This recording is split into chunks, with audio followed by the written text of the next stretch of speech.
Bonjour, je vous retrouve aujourd'hui avec un nouveau tuto vidéo Art Journal. Alors aujourd'hui, je vais scraper la petite Stampin' Bella Wonder Woman et je vais l'utiliser dans un décor très citadin, vous allez voir. J'ai été inspirée, vous irez regarder, coucou, vous irez regarder sur internet, par l'univers des pyjamasques, pour celles qui connaissent. Et il y a l'un des livres des pyjamasques, vous irez voir, c'est les pyjamasques et Lily Fay, et vous comprendrez tout de suite d'où me vient cette inspiration-là. Et voilà, l'inspiration vient de partout, je vous le dis. Donc je vais travailler avec cette petite Stampin' Bella, je vais travailler dans mon carnet à Neumul en 100% coton. Alors, encore du teasing, celle-ci vous l'avez vue, je me répète, mais j'aime beaucoup travailler sur ce format carré en 20-20. J'aime vraiment beaucoup et ça me permet de changer un petit peu mes mises en page aussi avec les Stampin' Bella, je vous le redis encore, mais voilà, ça me conforte vraiment dans mon idée. Alors sur la dernière vidéo, je vous parlais de mon petit carnet de nuanciers. Donc dans la palette que vous voyez à ma gauche, j'ai réduit en fait le nombre de couleurs que j'avais dans cette palette et j'ai choisi des couleurs qui ne contenaient pas de noir sur les bons conseils de Marie Boudon, les Tribulations de Marie, les couleurs qu'elle conseillait pour faire son stage sur les paysages. Donc je suis partie sur ces couleurs là et je me suis fait en fait un petit nuancier où par exemple ici c'est le bleu de phthalo ou le bleu outre-mer que je vais mélanger avec les différents jaunes que j'ai dans ma palette, les différents roses, rouges, orangés et ainsi de suite. Donc il y a une page avec la couleur de base que vous voyez en haut là. Donc le grand trait c'est ma couleur de base et ensuite c'est les couleurs que j'ajoute. Et puis après, les différents petits carrés, c'est le dosage, c'est-à-dire que ma couleur, par exemple, rouge, avec un tout petit peu de bleu, de turquoise de phthalo, là, je crois que c'est ce que j'ai mis.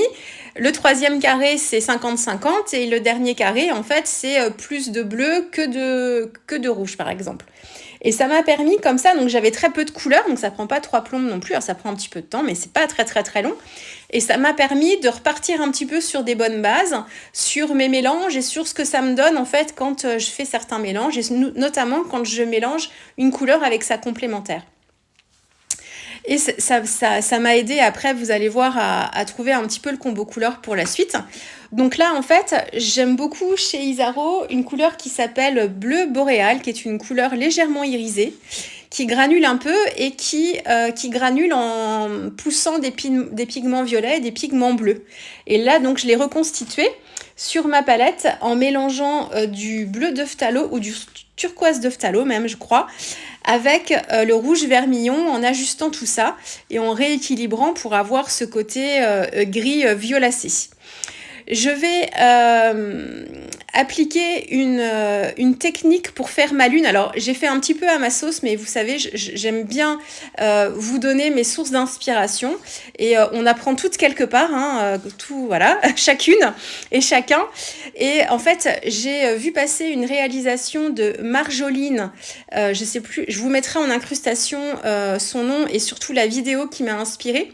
J'avais vu passer en fait sur Instagram un visuel en fait avec une scène au crépuscule, une scène de nuit avec une grosse lune et un super-héros justement. Mais ça faisait quelque temps de ça. Et c'était resté dans un coin de ma tête.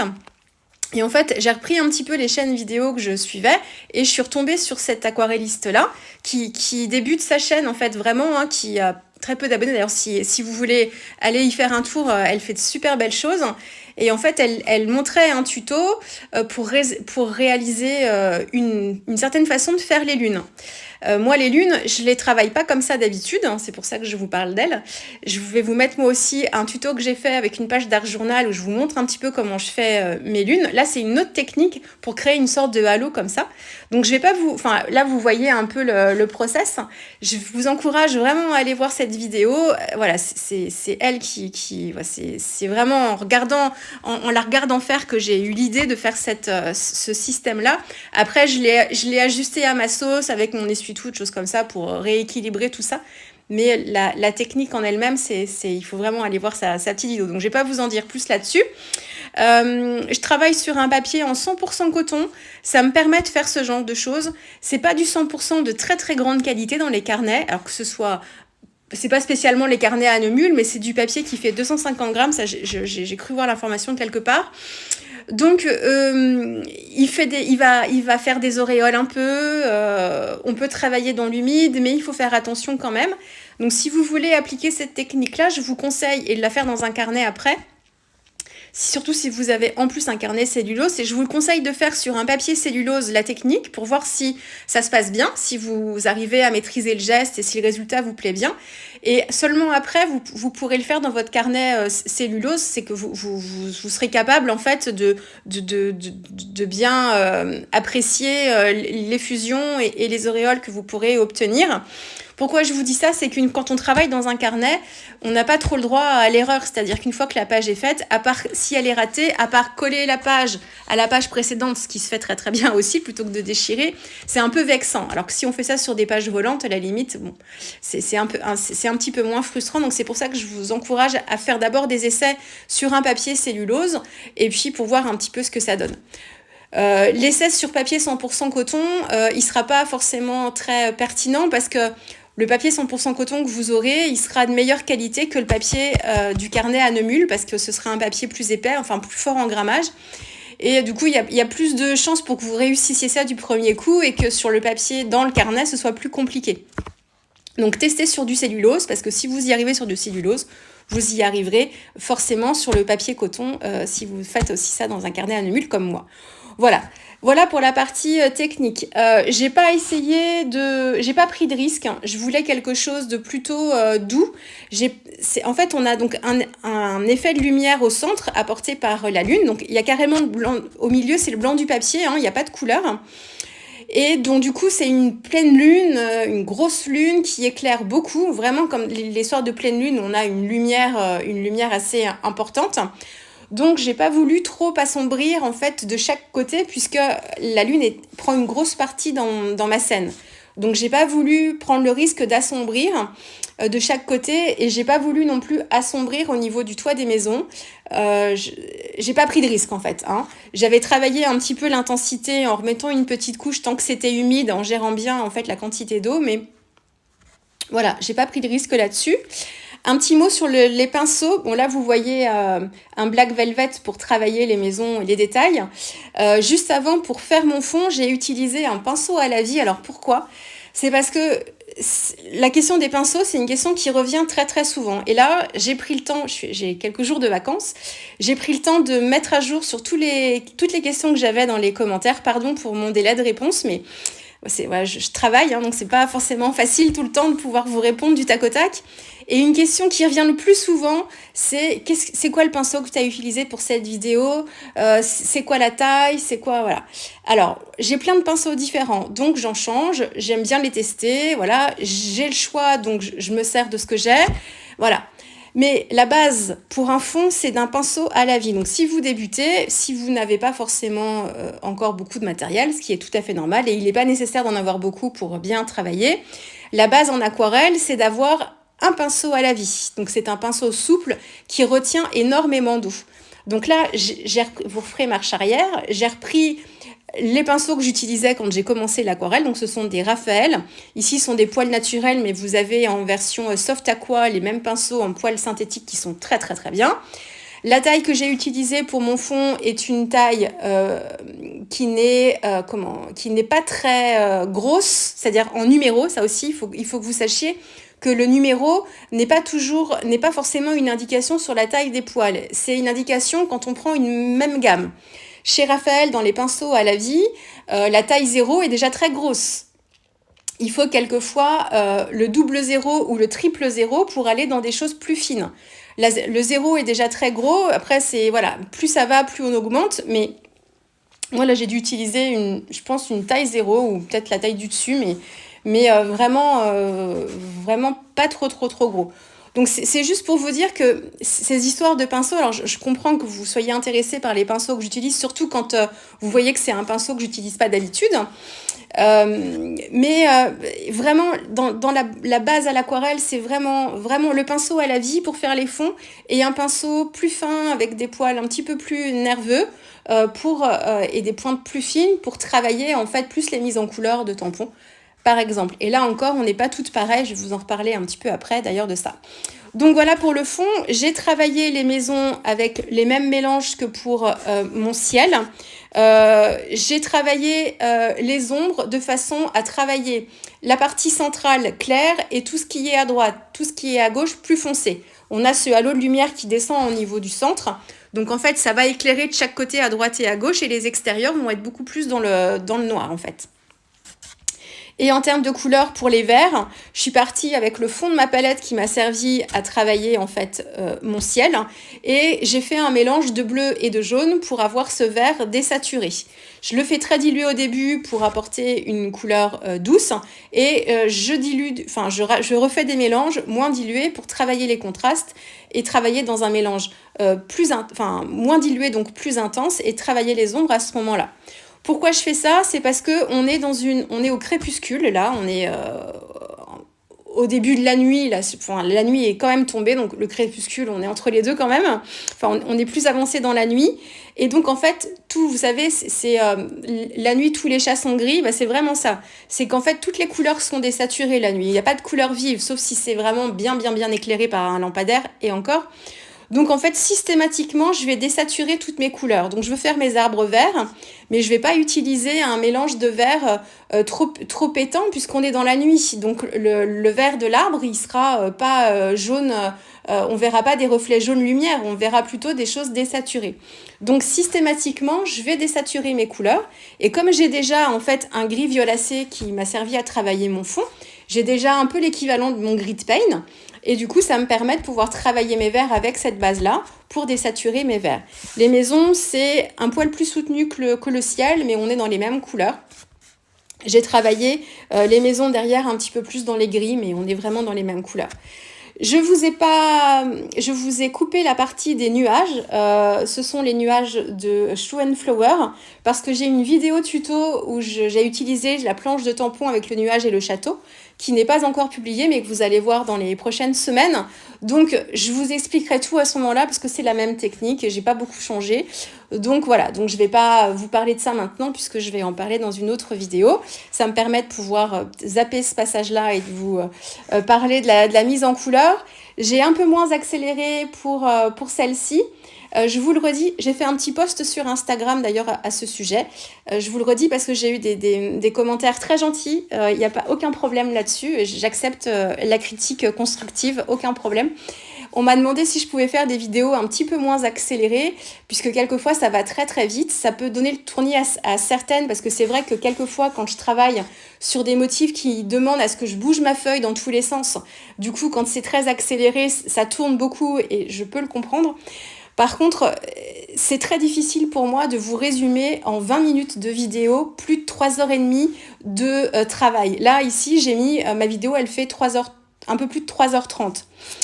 Donc, je veux pas vous faire des vidéos en 4 parties sur une page d'art journal, parce que franchement, ça n'a pas d'intérêt de vous faire des parties différentes pour travailler le fond et autres, surtout que, je vous le redis encore, après pour les nouvelles, forcément, ça, vous le savez sûrement pas, mais il y a des centaines de vidéos sur ma chaîne YouTube où j'ai expliqué en long, en large et en travers, plus en détail et de façon moins accélérée, toutes ces techniques de fond, de mise en couleur. Là, la Stampin' Bella, je voulais un petit peu moins accélérer, mais c'est toujours pareil en fait. Donc c'est pour ça que je me permets quelquefois d'aller un petit peu plus vite sur certaines vidéos, c'est parce que la technique de mise en couleur du tampon, je voulais tellement expliquer que, même pour celles qui me suivent depuis longtemps, c'est très redondant. Vous savez, voilà, si vous voulez avoir des rappels, il faut reprendre mes vidéos des poupettes par exemple, où je reprends ça plus en détail.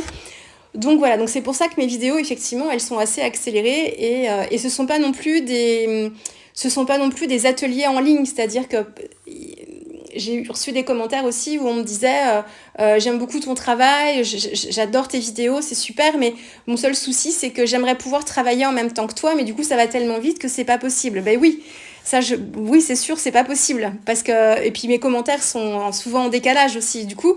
Donc non, ce sont pas des ateliers en ligne où vous pouvez faire en même temps que moi. Elles sont faites pour être vues, peut-être même revues plusieurs fois.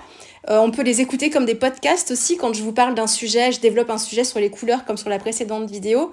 Mais ce sont pas des ateliers. Je vous le répète, je vous filme, je me filme en train de faire une page d'art journal. Je me filme pas en train de vous faire un cours que j'aurais préparé à l'avance, où je vais vous détailler des étapes, où mon cours sera construit comme je peux le faire en atelier de temps en temps. C'est pas du tout ça. Ce sont pas non plus des démonstrations. C'est-à-dire que je fais une page d'art journal et je vous explique comment je l'ai faite. Hein. Alors, je pourrais faire de temps en temps des petites mises en couleur aussi, où je prendrai le temps sur 20 minutes de vous faire juste une mise en couleur de tampon. Ça, c'est possible, mais c'est vrai que quand je me mets à la table de scrap le soir, moi, c'est un loisir pour moi, l'art journal, le scrapbooking. Et du coup, je veux pas me mettre de contraintes supplémentaires et de vous faire une démonstration, juste pour vous faire une démonstration, alors je pourrais le faire de temps en temps, mais c'est pas l'objet de ma chaîne non plus, quoi. Donc voilà, c'était juste pour repréciser pour celles qui me connaissent pas depuis très longtemps, voilà, qui voient mon travail peut-être sur Instagram, mais qui connaissaient pas forcément bien ma façon de faire dans mes vidéos. Donc voilà, mais les commentaires sont pas méchants et sont très constructifs et il y a aucun souci du tout là-dessus. Hein. N'hésitez pas du tout à me dire certaines choses, mais franchement, je fais ça depuis 5 ans et j'ai toujours fait comme ça. C'est ma patte en fait dans mes vidéos. Donc, si vous voulez avoir des vidéos plus détaillées, plus construites en termes d'apprentissage, vous avez d'autres chaînes YouTube pour ça, qui sont très bien faites. Et dans ces cas-là, il faut aller faire vos petites recherches comme ça sur YouTube. Mais sur ma chaîne ici, effectivement, c'est le process créatif. Et voilà, je vous donne des clés. Et voilà. Après, je vous le dis, beaucoup de scrapeuses ont commencé l'aquarelle en regardant mes vidéos. Donc, c'est possible. Après, il faut pratiquer. Le simple fait de regarder des vidéos ne suffit pas. Donc ça, je vous le dis très souvent, mais je vous le redis encore, c'est vraiment la pratique. Et n'hésitez pas à diversifier aussi vos sources d'informations pour tout mélanger et voilà, et prendre l'aspiration un petit peu où vous voulez. Donc voilà, c'était important que je vous fasse cette petite parenthèse-là pour voilà, repréciser un petit peu certaines choses. Mais il n'y a pas du tout de souci, hein, pas du tout. J'ai pas commenté plus de choses parce que c'est toujours pareil. Les Stampin' Bella, j'ai fait Coco, j'en ai fait plein d'autres. C'est les mêmes mises en couleur. Le choix de mes couleurs ici a été fait en fonction de ma scène. J'ai eu le besoin de reprendre ma roue des couleurs à un moment parce que je voulais travailler je voulais faire une cape dans des teintes rouges, mais bon, pas rouge flamboyant puisqu'on est dans la pénombre. Donc j'essayais de trouver un petit peu l'inspiration. Ma roue des couleurs m'a pas trop apporté là. J'ai repris mon petit carnet en fait de nuancier que je vous ai montré en début de vidéo et j'ai essayé de regarder quand je prenais le rouge vermillon par exemple et que je l'utilisais avec d'autres couleurs ce que ça pouvait me donner. Et ça m'a permis de partir sur cette couleur-là. Donc on est sur un parme, enfin une sorte de parme avec un petit peu de violine dedans. Voilà, que j'ai fait avec un mélange de rose de Garance avec un petit peu de vermillon dedans, que j'ai désaturé un petit peu. Enfin voilà, c'est un petit mix. Et puis pour sa petite robe de super-héros, c'est un bleu outre-mer que j'ai mélangé avec une pointe de rouge vermillon, mais je voulais garder le côté bleu. Et je voulais pas que ce soit non plus comme la couleur du ciel, donc j'ai essayé de trouver le bon dosage dans mes mélanges pour avoir quelque chose de bleu mais pas pétant non plus, pour qu'on reste dans ce côté un peu délavé apporté par la nuit. J'ai fait des gouttes de Posca blanc sur le fond. J'ai fait donc des gouttes de Posca blanc. J'ai utilisé un crayon gel pailleté argenté pour faire le toit des maisons parce que je voulais qu'on ait un petit peu le côté lunaire et le côté poussière de lune aussi. Donc j'ai fait le reflet comme ça sur les toits, le reflet de la lune avec un crayon argenté pailleté argent du coup. Les fenêtres des maisons, j'avais commencé à les faire jaunes et je me suis dit tu t'embêtes pour rien parce que je comptais utiliser mon crayon gel pailleté doré, donc voilà. Donc j'ai tout recouvert et j'ai mis le crayon gel pailleté après. Attention, le crayon gel pailleté que j'utilise de chez Pentel est relativement opaque. Par contre, il est appliqué ici sur une couleur très foncée, donc on n'aura pas le jaune lumineux, on aura un jaune aussi un peu désaturé. Même si c'est un crayon que j'utilise ici, pas de l'aquarelle, on a toujours l'effet en dessous, le son qui absorbe un petit peu la couleur. J'ai utilisé un crayon acrylique blanc, c'est l'Artistro que j'utilise ici, la version la plus fine que j'ai appliquée sur mes arbres et j'ai utilisé avant, vous avez l'habitude, je vous en parle souvent, d'un petit crayon blanc, un crayon de couleur blanc Posca pour me préparer en fait mes zones de blanc et imperméabiliser mon papier pour que mon crayon ensuite acrylique reste bien blanc en fait sur mes pages aquarelles. Alors, sur l'aquarelle, ça va encore, c'est surtout sur les fonds Magical où la Magical va réagir très très fort une fois qu'on va appliquer de l'humidité dessus. Et pour faire les gouttes en fait blanches, j'utilise non pas un Artistro mais un Posca, une grosse taille de Posca. Et pourquoi je prends le Posca et pas l'Artistro? C'est parce que l'Artistro, j'ai une grosse taille d'Artistro aussi, et c'est que la mine de l'Artistro est carrément partie quand j'ai tapé avec ma paire de ciseaux et s'est retrouvée en plein milieu de ma page. Donc plus jamais, une fois mais pas deux, ça. Bon, j'ai rattrapé le coup, mais donc du coup avec le Posca, il n'y a pas de souci, la mine ne part pas, au moins sur les grosses tailles, hein. Si vous le faites avec le petit Posca, c'est un peu risqué, mais le gros Posca, et du coup je suis plus à l'aise comme ça. Voilà, et j'ai ajouté aussi, vous ferez marche arrière encore une fois, j'ai des petits pots de poudre argentée de chez Schmick qui sont faites pour être mélangées avec des aquarelles et donner des aquarelles un petit peu irisées, métallisées. Et donc là, je l'ai appliqué comme une poudre Magical, je l'ai saupoudré en fait sur mon fond qui était sec avant de mettre ma Stampin' Bella. J'ai pchité un petit peu d'eau au brumisateur. J'ai épongé quand ça me faisait des grosses gouttes parce que je voulais pas créer d'auréole. Et en fait, le fait de pchiter de l'eau, ça active en fait les fixatifs qui sont dans cette petite poudre-là, tout comme les Magical. Pardon. Et ça m'a donné un petit côté un petit peu scintillant, irisé, pour rappeler encore le côté lunaire. Si vous avez les poudres Magical, c'est la même chose. Attention, ici, ça ne colore pas mon papier. C'est vraiment de la paillette argentée. Les poudres Magical, il n'y a pas forcément de couleur argentée à l'identique. Vous avez des poudres irisées, il y a beaucoup de doré.